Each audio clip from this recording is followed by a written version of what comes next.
Published 2023-02-27 Updated 2023-04-08 Words 5423 Chapters 4 Comments 30 Kudos 195 Bookmarks 34 Hits 1535 Ghastly Roommate Edenemy. Chapter 2. Wingman Waiter. Notes. Just to preface this, I know Usagi is technically Yuichi's first name, but I think that's dumb, so it's his last name in this AU. Okay. See the end of the chapter for more notes. Chapter text. Yuichi and Leo walked into the Usagi family apartment. It was a fairly small space. 2 bedrooms, a bathroom, and a connected kitchen and living room. But it was enough. Yuichi's little sister, Hana, was watching cartoons when her brother got home. She wasn't his biological sister. She was a cat yokai, but they had found her back in Japan when she was just 2, and she's been Yuichi's sister ever since. Hana looked over at her brother from where she sat on the couch. Oh, hey, Yuichi, she grinned, showing her missing front tooth. Auntie, Yuichi's home. Yuichi laughed. What are you still doing awake, silly cat? It's past your bedtime. Hana stuck out her tongue. Auntie said I could stay out here until you got home from work, she answered. Why'd you get home so late? Huh. Yuichi glanced over at the ghost hovering next to him. I got a little hung up. He kissed his little sister on the forehead and walked toward the bathroom. Oh, I'll just wait out here, Leo muttered. Relax, I'm just taking out my contacts, Yuichi said, grabbing a small, blue case out of a cabinet. You wear contacts? You've been hanging around me for a month and you didn't know I wore contacts,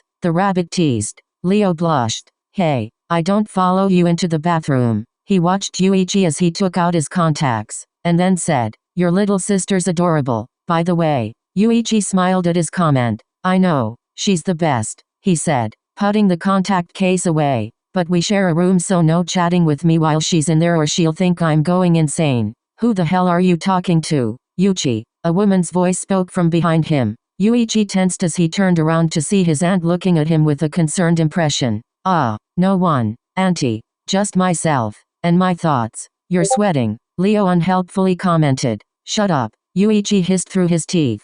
His aunt looked over his shoulder, seemingly decided that no one was there, gave her nephew one last puzzled look, and walked away. As Yuichi let out a sigh of relief, he heard Leo snicker behind him. Oh, yeah, no one's gonna think you're insane now, he teased. Oh, shove a sock in it. The next morning, Yuichi woke up on the bottom bunk of his and Hana's bunk bed. When he looked to his left, he saw Leo standing there, which made Yuichi scream and hit his head on the bunk. Don't do that, he yelled at the ghost. What's happening? Hana yelled from above. Yuichi's eyes widened. Nothing, Hana, he assured her. I'm fine.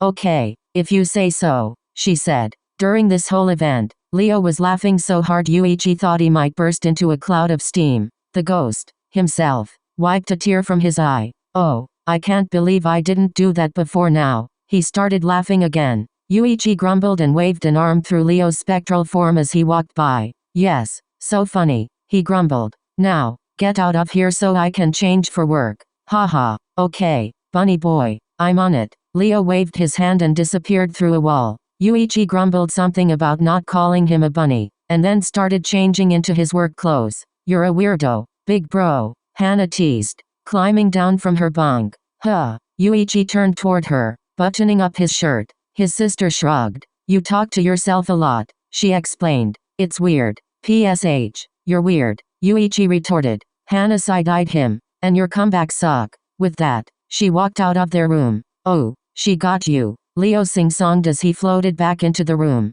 How old did you say she was? Again. 5. Later that day, Yuichi was cleaning off a table at work, and Leo was whistling and floating on his back nearby. As Yuichi was piling plates together, he heard Leo say something. The rabbit asked, having not heard the turtle. Nothing, just wondering if I could talk to you, Leo repeated. Yuichi looked around the restaurant. It was a slow day, slower than yesterday, anyway. A few patrons were at tables, but they were out of earshot. The other waiter that was working with him today, Kitsune was her name, a fox yokai, was on break right now, and Weso was in the kitchen helping out. He and Leo were virtually alone. Sure, Yuichi agreed. What do you want to talk about? Dunno, I just really like this place. So does every other yokai in New York. No, Leo paused. I used to come here a lot when I was alive, with my brothers. Yuichi stopped his cleaning. I didn't know you had any siblings. Yeah, Leo smiled sadly.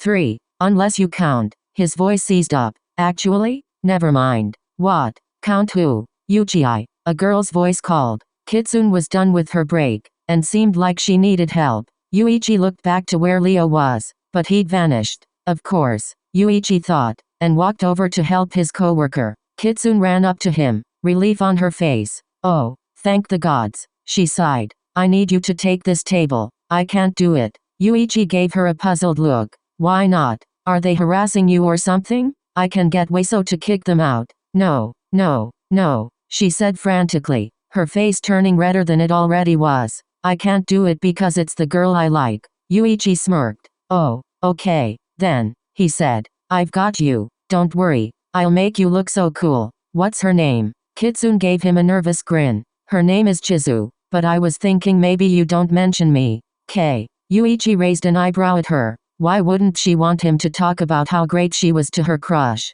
Didn't she want the girl to know those things? Whatever. He agreed. He did not agree. He's totally gonna talk about her to her crush. Kitsune sighed with relief. Thanks, Yuichi. I owe you one. She went to wait on another table. Yuichi walked to the table his coworker had asked him to replace her at. 2 cat yokai were sitting there. They looked to be around the same age as Yuichi and Kitsune. For a second, Yuichi wondered if maybe they were on a date. That would be some upsetting news to tell his friend, but he guessed they were probably sisters or friends judging by the way they talked with one another. As he studied them, Yuichi realized that, gosh, the one on the right was pretty. She appeared to be a tuxedo cat. Her short, black hair was swept to one side, revealing beautiful amber eyes and a tiny white mark in the shape of a diamond on her forehead. Yuichi was tempted to flirt with her. He was bi, so he liked both girls and guys, as well as anyone in between. Before anything could come out of his mouth, though, he saw Leo out of the corner of his eye. The turtle was staring at him from the table next to the cats. Yuichi didn't know why, but he couldn't flirt in front of Leo. It didn't seem right. He shook his head and turned back to the customers. After asking for their order, Yuichi asked for their names. 2. For the receipt, he'd said, which wasn't true. He just needed to know who Chizu was for Kitsune. And, boy, was Yuichi glad he hadn't flirted. Now, because the yokai on the right was his friend's crush. When he brought their food back, Yuichi whispered into Chizu's ear. Hey, you see that fox yokai over there? Her name is Kitsune. She's a super cool girl and a great waitress. You should talk to her sometime. What did I tell you earlier? Soon after the cat yokai left, and Kitsune got Chizu's number, Yuichi and Leo started heading home. Once they got into the dimly lit streets of the hidden city, Leo asked, you were gonna flirt with that cat yokai, weren't you? Huh, no, Yuichi denied. You totally were, Leo teased. Yuichi grumbled in protest, but didn't deny it again. You could've, Leo said. No one was stopping you. That was the girl Kitsune liked. The rabbit protested. You didn't know that when you were gonna flirt with her, Leo pointed out. Why didn't you? Yuichi looked up at the cave ceiling. I don't know. Notes. Not too much angst in this one, giving you a break since I'm planning the next chapter and it's gonna be checks notes, yup, most likely longer, with more angsty bits.